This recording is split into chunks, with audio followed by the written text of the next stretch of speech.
Raj M. Cornites, and today I want to talk about or having a conversation with my friend about learning Mother Ignacia del Espiritu Santo.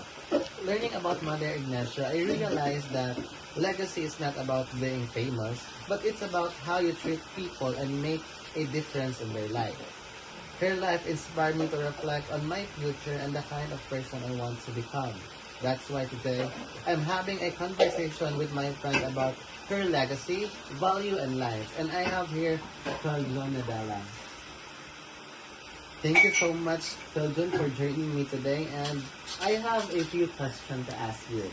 So muna akong question sa imo, my dear friend Philjon. So, it's about your legacy. So, what kind of legacy do you hope na imong mabilin in the future? Like, unsa imong gusto nga mailhan nimo nga mabilin ka imong legacy na imong gusto na mabilin, like mailhan ka na unsa nga pagkatao?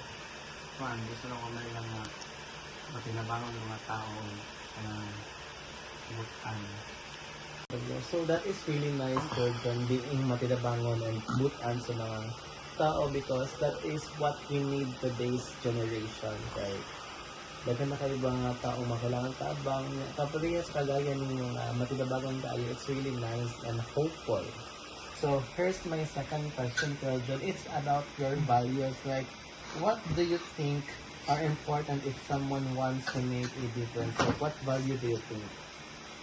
Also ako, gusto na ko yung respect and honesty. Why respect and honesty? Because daghan ng mga bata ka lang na wala na respeto sa ginikanan.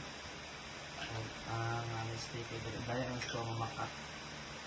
Yeah, I agree with that, Philjon. Like, it's really important to have that kind of value so that we will live a hopeful and better world with honesty and kindness.